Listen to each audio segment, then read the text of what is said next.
అవమానాల విషయంలో నువ్వు బ్రతుకు మీద విరక్తి చెందితే అసలు నిన్ను ఎవడు అవమానపరచాలనుకున్నాడో వాడు నిన్ను కాదు, ముందు ఆయనని. ఎందుకంటే నువ్వు ఆయన బిడ్డవి.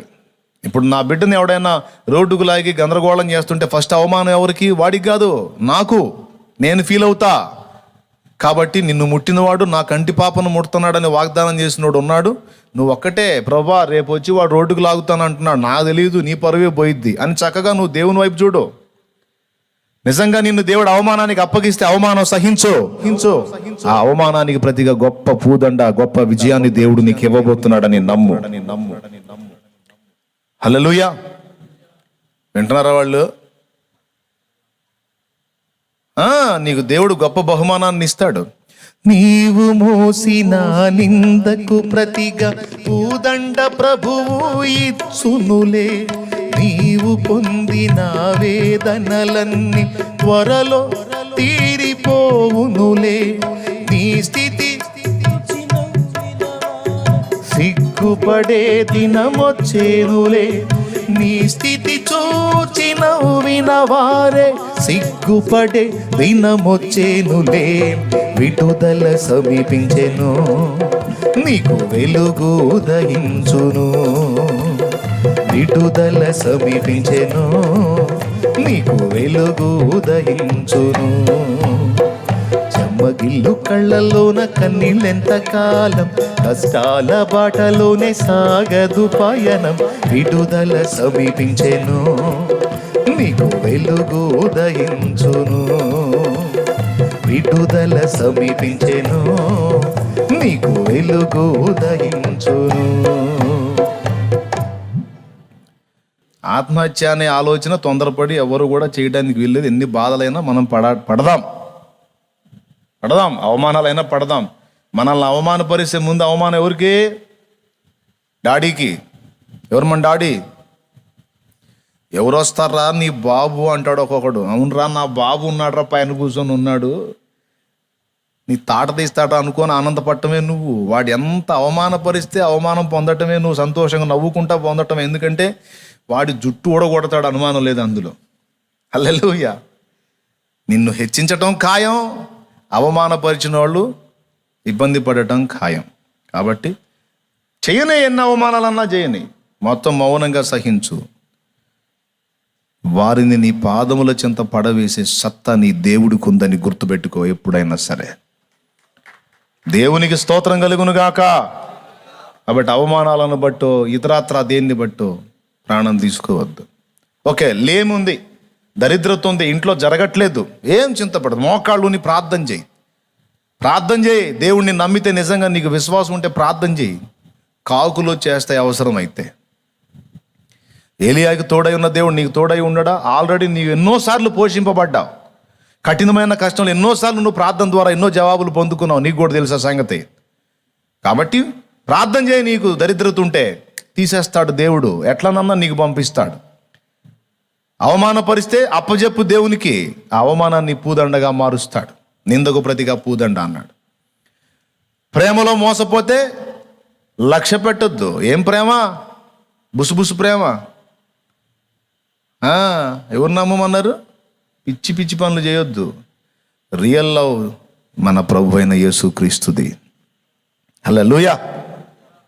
కాబట్టి అందాన్ని చూసో, డబ్బును చూసో, ఆరోగ్యాన్ని చూసో, తెలివితేటలను చూసో, జ్ఞానాన్ని చూసో, కొద్దిగా అమ్మాయి చక్కగా అందంగా కనపడితే చాలు, వీడు ఎమ్మటే మొదలు పెడతాడు ఐ లవ్ యూ అని. ఎందుకు?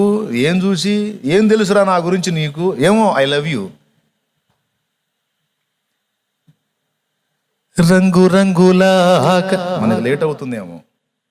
దేవునికి స్తోత్రం కలుగును గాక. ఈ టైప్లో మొదలు పెడితే మనం ఒక దగ్గమేమో. మరి ముగించుకుందాం. ఇక మనం హస్త నిక్షేపణ ఎటో పోయింది. అంటే 1-2 సార్లు హస్త నిక్షేపణ మీకు క్లియర్గా అర్థమైంది కదా. దయాల గురించి చెబుతా ఇటు వచ్చాలి. దయాలు పెట్టిన వాళ్ళు వదిలించడానికి పూనుకున్నోళ్ళు చాలా జాగ్రత్తగా ఉండాలనే విషయం చెబుతా ఇటు వచ్చాను. గుర్తుంది నాకు. ఇంకా గంట సేపు చెప్పినా కూడా ఎక్కడ నేను పక్క బజారుకు వచ్చానో తెలుసు నాకు. దేవునికి స్తోత్రం.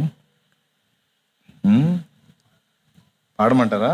ఎందుకు పాడమంటే రంగు రంగుల ఆకర్షణలే విత్తనాలయేనా, రాకాసి మూకల స్నేహాలి నీకు ఊలుగా మారేనా? రంగు రంగుల ఆకర్షణలే విత్తనాలయ్యేనా? రాకాసి మూకల స్నేహాలి నీకు పురులుగా మారేనా? ఆకలి తీర్చగా చల్లిన నూకలు కావే చెల్లెమ్మ. ఆశతో నీవు వెళ్ళి వాలితే ఉరులే చెరలమ్మ. ఆకలి తీర్చగా చల్లిన నూకలు కావే చెల్లెమ్మ. ఆశతో నీవు వెళ్ళి వాలితే ఉరులే చెరలమ్మ. గుండెలో గుచ్చి మంటల్లో కాల్చే మాయే ప్రేమమ్మ. యవ్వన కాలపు కామపు చేష్టలు ప్రేమను కోకమ్మా. కళ్ళ ఎరుగని తెల్ల పావురమ పైకెగిరావా? కఠినమైన ఈ లోకపు పోకడ కానక ఉన్నావా? కళ్ళ ఎరుగని తెల్ల పావురమ పైకెగిరావా? కఠినమైన ఈ లోకపు పోకడ కానక ఉన్నావా? అయ్యో పావురమా, ఓ పావురమా, కళ్ళ ఎరుగని తెల్ల పావురమ పైకెగిరావా? ఈ లోకపు పోకడ కానకయున్నావా? దేవునికి మహిమ. మస్తు రాసిండు ఇరిమియా. నిన్ను చూడక ఉండలేననే మాటలు విన్నావా? ఎందుకు ఈ వార్త ఇంతసేపు చెబుతున్నానంటే ఈ బ్యాచ్ ఎక్కువ. మా ఆయన నన్ను ఎంత మోసం చేశాడో అని, నా భార్య నన్ను ఎంత మోసం చేసిందో అని ఈ బ్యాచ్ ఎక్కువ. అందుకని పాడుతున్నా. సావాలనుకునేది కూడా వీళ్ళే, ఇంక వేరే సమస్యలు ఉన్నవాళ్ళు అనుకోరు. ప్రాణం తీసుకోవాలనుకునేది వీళ్ళు ఎక్కువ. అందుకు ఇంతసేపు దీన్ని ఒక్కదాన్నే పెంచి చెప్పాను అన్నమాట. నమ్మొద్దు నాన్న ఎవరిని. ఎంతవరకు అంతవరకే. పిల్లల్ని కన్నావా, ప్రేమించు, ప్రేమని పంచు, నీ బాధ్యత నెరవేర్చు. వివాహం చేసుకుని భార్యను కలిగి ఉన్నావా, ప్రేమించు. ప్రభు చెప్పాడు, భర్తను కలిగి ఉన్నావా, లోబడు, ప్రేమించు, బాధ్యత నెరవేర్చు, అంతే. తల్లిదండ్రుల్ని కలిగి ఉన్నావా, ప్రేమించు. ముందు వాళ్ళకి జరిగించాల్సిన న్యాయం చెయ్యి, దేవుడు మెచ్చుకుంటాడు. కానీ అందరికీ కూడా మితంగా పంచాల్సిన ప్రేమ పంచి అమితంగా నీ గుండెల్లో నా ప్రభువును ఉంచు, యేసై నుంచు, రక్షకుడి నుంచు.